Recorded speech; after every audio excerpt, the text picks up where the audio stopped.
বাংলার রাজনীতিতে এখন আলোচ্য বিষয় একটা, আপনারা সবাই জানেন, তবুও বলছি, কাসম সিদ্দিকীর তৃণমূলে যোগদান। শুধু যোগদান নয়, টিএমসি দলটা কোনোদিন না করে টিএমসি দলকে দীর্ঘদিন গালিগালাজ করে আজ তিনি তৃণমূলের সাধারণ সম্পাদক। ভাবতে পারছেন কতটা পদোন্নতি? যাদের হয়ে তিনি তৃণমূলকে গালিগালাজ করতেন তারা এবার মুখ খুলতে শুরু করেছে।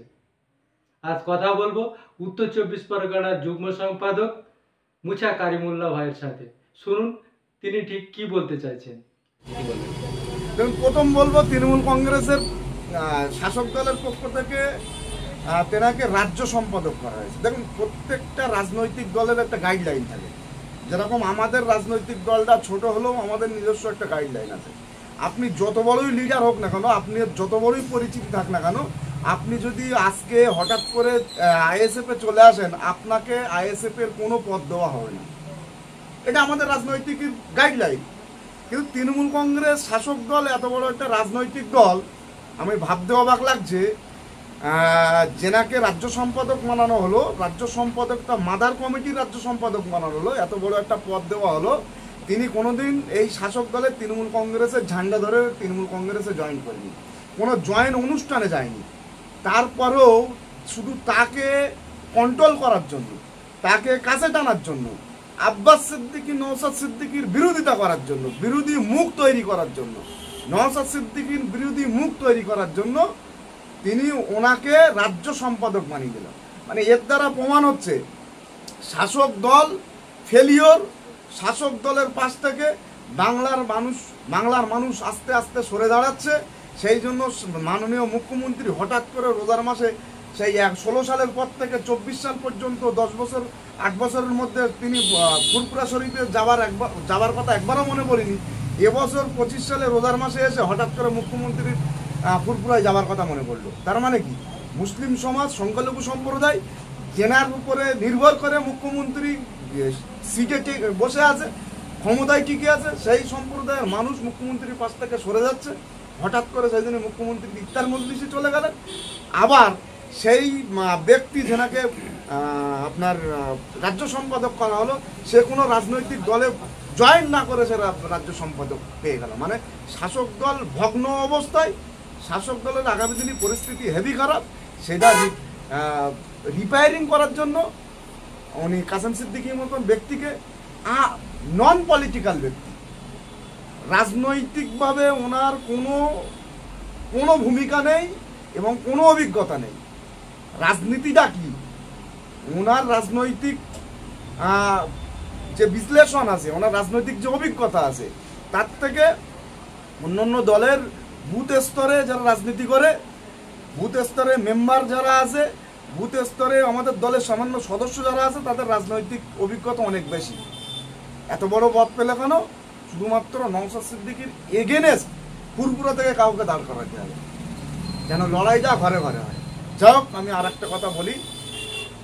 মুখ্যমন্ত্রী হয়তো ভাবছেন যে আমরা বনগাই ঠাকুরবাড়িতে যে বিভাজনটা তৈরি করেছি, একজনকে বিজেপিকে দিয়েছি, একজনকে তৃণমূল কংগ্রেসে রেখেছি, রেখে পুরো পরিবারটাকে ডিভাইডেড করে দিয়েছি। মুখ্যমন্ত্রী হয়তো জানেন না যে এটা ফুরফুরা শরীফ। আপনি যেই রাজনৈতিক, যে দল, যে আদর্শে আদর্শিত হোক না কেন, এনারা কিন্তু দিনের বেলা, রাত্রের বেলা এক জায়গায় বসে, এক টেবিলে বসেই গল্প করে, একই চায়ের দোকানে বসেই চা খাই। কেন, দীর্ঘদিন ধরে আমি ফুরফুরা শরীফের একদম পুরো পারিবারিকভাবে আমি ওটা বসা করি। সুতরাং আপনারা যাবেন, সন্ধ্যের পরে যাবেন, যে রাজনৈতিক দল করুক না কেন, দেখবেন ওই দরবারের যেসব আশপাশে চায়ের দোকানগুলো আছে, এক জায়গায় বসেই গল্প করছে, আড্ডা মারছে। এই ভ্রাতৃত্ব ফুরফুরার মধ্যে আছে। আগামী দিনেও এই ভ্রাতৃত্ব ফুরফুরা সিলসিলার মধ্যে এবং ফুরফুরা পিজ্জাদের মধ্যে থাকবে, এটা আমরা আশা করছি। মমতা বন্দ্যোপাধ্যায় যেটা ভাবছেন ওটা রং ভাবা হবে। আর একটা জিনিস, যিনি রাজ্য সম্পাদক হয়েছেন, তেনার কাছে অনুরোধ করব, আপনি সতর্ক থাকবেন। তৃণমূল কংগ্রেস এমন একটা রাজনৈতিক দল, শুধুমাত্র কিন্তু ব্যবহার করে। আমরা দেখেছি কিষাণজির সময়, মাওবাদী আক্রমণের সময়, মাওবাদীদের ক্ষমতার ওপরে নির্ভর করে মুখ্যমন্ত্রী 2006 সাল থেকে আন্দোলন তৈরি করলে গুজরাট সিঙ্গুর আন্দোলন শুরু করলে, মাওবাদীদের ওপরে ভর করেই আন্দোলনটা শুরু করলে, 11 সালে ক্ষমতায় আসার পরে মুখ্যমন্ত্রী সেই মাওবাদীদেরকে সব শুট আউট করলেন। সুতরাং পথের কাঁটা সরিয়ে ফেললেন। যিনি রাজ্য সম্পাদক হয়েছেন তেনাকে অনুরোধ করব, আপনাকে আমরা শ্রদ্ধা করি, আপনি সতর্ক থাকবেন, আপনাকে যেন ব্যবহার না করে। আপনি হয়তো ভাবছেন আপনার সামনে পিছনে 4টা পুলিশের গাড়ি দিয়েছে, আপনি হয়তো ক্ষমতার শীর্ষে পৌঁছে গিয়েছেন। এটা কিন্তু মমতা বন্দ্যোপাধ্যায়, আমরা কিন্তু হাড়ে হাড়ে চিনি, বাংলার মানুষ কিন্তু হাড়ে হাড়ে চেনে। শুধুমাত্র ব্যবহার করতে হয় মানুষকে কিভাবে, তিনি একমাত্র সেটা মুখ্যমন্ত্রী মমতা বন্দ্যোপাধ্যায় জানেন। সাবধান থাকবেন, রাজনীতিতে এসছেন, আপনাকে ওয়েলকাম। চলুন, আপনি আপনার রাজনীতি করুন, আমরা আমাদের রাজনীতি করি।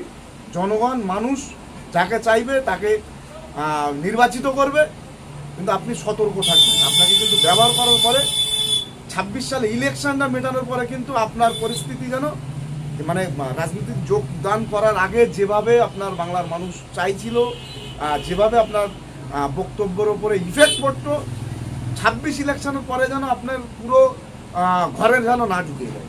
আপনি এমন পরিস্থিতি না হয় আপনি ঘর থেকে বেরোতে পারছেন না। যেহেতু আপনি রাজনীতিতে নতুন এসছেন, আপনার ছোট ভাই হিসেবে আমার ছোট্ট একটা অনুরোধ এবং উপদেশ, যেটাই ভাববেন না কেন আপনি সতর্ক থাকবেন। কেন মমতা বন্দ্যোপাধ্যায়ের কেউ চিনুক আর না চিনুক, আমরা চিনি, আমরা যারা রাজনীতি করি। আরও বিশেষ করে আমরা 2008 সাল 9 সাল থেকে কলেজ পলিটিক্স করে এসেছি। কম বেশি ওই রাজনীতির দলদের সঙ্গে আমি কিছুটা না হোক 16 সাল পর্যন্ত জড়িত ছিলাম। আমি জানি এরা কিভাবে কখন কাকে কাজে লাগায়। এখন একটা জিনিস প্রমাণ হলো যে আব্বাস সিদ্দিকী নওশাদ সিদ্দিকী সঠিক ছিল, সঠিক আছে, আগামীতেও সঠিক থাকবে। কারণ হলো যখন নতুনভাবে মানে একটা চলমান পরিস্থিতিকে ব্রেক করে আব্বাস সিদ্দিকী ভাইজান যখন দল প্রতিষ্ঠিত করলো, সবাই বিরোধিতা করা শুরু করেছে, অনেক পীর সাহেবরা বিরোধিতা করেছে। তারপরে আজকে 21 সালে আমরা ইলেকশন লড়লাম, 21 সালের পরে 23 সালে আমরা পঞ্চায়েত ইলেকশন লড়লাম। কিন্তু দেখা যাচ্ছে আজকে যারা বিরোধিতা করেছিল, আজকে সবাই আস্তে আস্তে আস্তে আস্তে সেই রাজনীতিতে নাম লেখাচ্ছে। তখন রাজনীতি এমন একটা জিনিস, রাজনীতি আপনার করতে হবে। রাজনীতি আমরা সবথেকে বড় জিনিস হলো, আমরা যেটা বলেছিলাম যে রাজনীতি দাদা হুজুর পীর কেবলা রহমতুল্লাহ আলাইহির রাজনীতিকে সমর্থন করেছিলাম। আমি আপনাকে বলছি, যারা সে সময় এই আব্বাস সিদ্দিকী ভাইজানের এই বক্তব্যটা নিয়ে সবথেকে বেশি বিরোধিতা করা হয়েছিল আর সবথেকে বেশি সমালোচনা হয়েছিল, আপনি যান, আপনি লেখা দেখে নেন। আল্লামা হুজুরের লেখা, দাদা হুজুরের জীবনী 110 থেকে 12 পৃষ্ঠার মধ্যে স্পষ্টভাবে আছে যে সেই সময় মুসলিম লীগ সহ দাদা হুজুর রাজনৈতিক প্রার্থীদেরকে সমর্থন দিয়েছিলেন। একজন কেউ রাজনীতি প্রকাশ্য করে আর একজন কেউ রাজনীতিকে সমর্থন করে, দুটো এক জিনিস।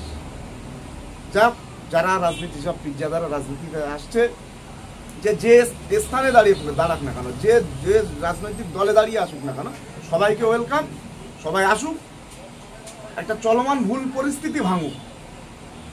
শুধুমাত্র রাজনৈতিক নেতারাই রাজ্য পরিচালনা করবে, মাথায় টুপি দিয়ে মুখে দাঁড়িয়ে থাকলে সে রাজ্য পরিচালনা করতে পারবে না। মাথায় টুপি থাকলে, মুখে দাঁড়িয়ে থাকলে, পিজ্জাদা হলে সে রাজনীতি করতে পারবে না। এই ভুল ধারণাটা মানুষের ভাঙুক। আমি ওয়েলকাম জানাবো। আগামী দিনেও আশা করব, এখনো পর্যন্ত যারা রাজনীতি নিয়ে তাদের অ্যালার্জি আছে, আগামী দিনেও তারাও রাজনীতিতে আসবে, নাম লেখাতে ওয়েট করুন, আগামী দিন আরও দেখতে পাবেন।